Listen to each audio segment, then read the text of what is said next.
selamat pagi anak-anak sekalian. Apa kabar kalian pagi hari ini? Saya percaya kalian semua dalam keadaan sehat dan luar biasa. Puji Tuhan, sebelum kita mulai pelajaran kita hari ini, mari kita berdoa. Tuhan Yesus, terima kasih untuk hari ini. Kami mau belajar, Tuhan memberi hikmat bagi kami dan memberkati kami dari awal, pertengahan, sampai akhir. Dalam nama Tuhan Yesus kami berdoa. Amin. Anak-anak silakan bangkit berdiri. Sebelum kita mulai pelajaran kita mau bersama-sama menyanyikan lagu Mars PPK. Baik anak-anak, kita akan langsung saja masuk ke dalam materi pelajaran kita pada hari ini. Karena itu, silahkan kalian boleh memperhatikan buku kalian. Karena hari ini kita mau belajar tentang penanggulangan gizi buruk. Penanggulangan gizi buruk. Anak-anak, kita perlu tahu bahwa masalah gizi buruk adalah masalah yang sangat serius. Salah satu masalah yang sangat serius yang membutuhkan perhatian dari pemerintah maupun semua lapisan masyarakat yang ada di bangsa ini. Kenapa?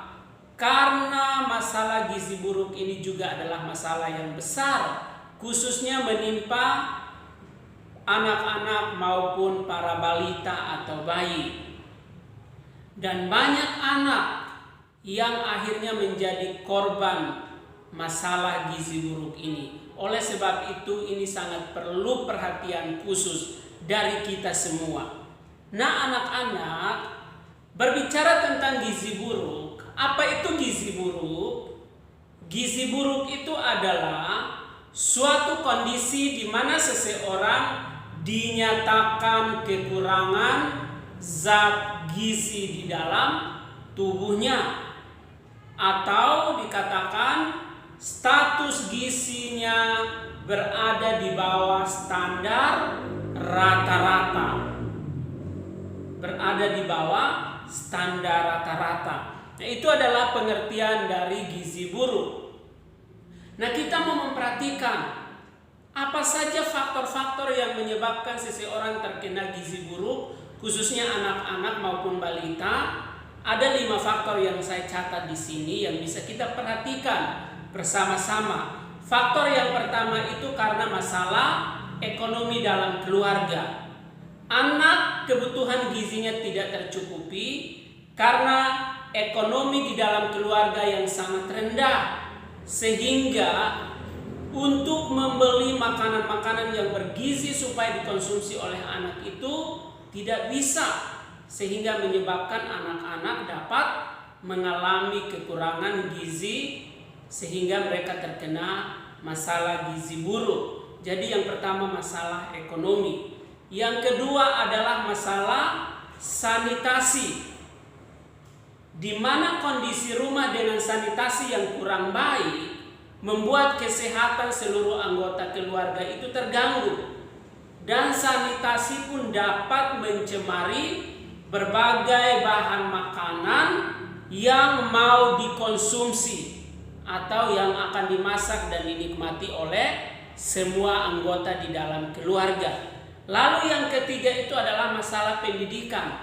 Kenapa? Karena mungkin orang tuanya pendidikannya itu tidak memadai, sekolahnya mungkin tidak lulus, atau mereka hanya tamatan SD saja, sehingga akhirnya mereka tidak tahu bagaimana memberikan makanan yang sehat, yang bergizi kepada anak-anak, sehingga akhirnya anak-anak menjadi korban dari masalah gizi buruk ini. Jadi masalah pendidikan pun sangat penting. Jika orang tuanya sekolah, mereka mengerti, pasti mereka memberikan yang terbaik kepada anak-anak.